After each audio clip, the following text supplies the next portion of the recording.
نبی پاک جمعے کا خطبہ دے رہے ہیں، ایک صحابی آئے، حضور بہت قحط ہو گیا ہے، بارش نہیں ہو رہی ہے، کھیت سوکھ گئے، جانور پیاسے، حضور کرم فرمائیں۔ Again there is a question for all of you, سوچو ذرا، یہ بخاری میں بھی حدیث موجود ہے، بڑی بڑی سیاستہ کی کتابوں میں حدیث موجود ہے، جناب بارش نہیں ہو رہی تو اللہ سے دعا کرتے صحابی، کیوں نبی پاک سے عرض کیا؟ کیونکہ وہ جانتے تھے کہ نہیں سنتا ہی نہیں، مانگنے والا تیرا۔ اللہ کے حبیب نے ہاتھ اٹھائے، بارش، حدیث کے الفاظ ہیں، اس وقت آسمان پر کوئی بادل نہیں تھا، ابھی آقا کے ہاتھ اٹھتے ہیں، بڑے بڑے کالے بادل آنا شروع ہوتے ہیں، نبی پاک ممبر پر ہی ہیں، اتنی بارش ہوئی کہ حدیث کے الفاظ ہیں آقا کی مبارک داڑھی سے بھی بارش کے قطرے گرنے لگے۔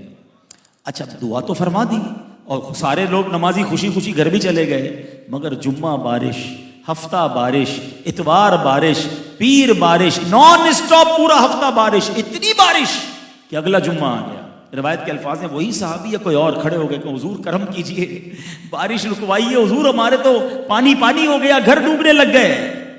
آئے ہائے، بارش رکوانی، خود ہی دعا کر لیتے۔ پھر صحابی کا عقیدہ دیکھو کہ آقا کے ہاتھ اٹھنے ہیں، ہمارا کام ہو جانا ہے۔ اب نبی پاک کی اتھارٹی دیکھیے گا، اللہ کے حبیب نے جو اتھارٹی کا استعمال کیا ہے نا، ایمان تازہ ہو جاتا ہے۔ آقا علیہ الصلوۃ والسلام نے اپنی انگلی مبارک اٹھائی اور یہ الفاظ کیا تھے؟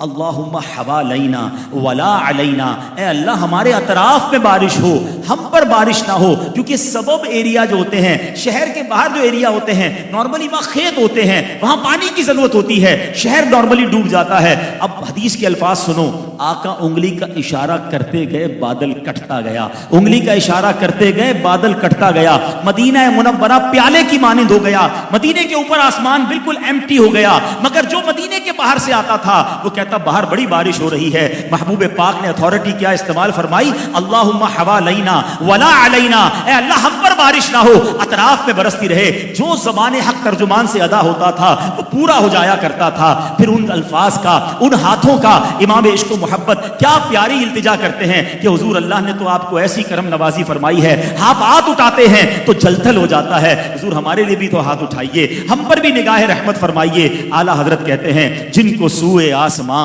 پھیلا کے جلتھل بھر دیے، جن کو سوئے آسماں پھیلا کے جلتھل کر دیے، صدقہ ان ہاتھوں کا پیارے ہم کو بھی درکار ہے، حضور ہمیں بھی ان ہاتھوں سے صدقہ عطا فرمائیے۔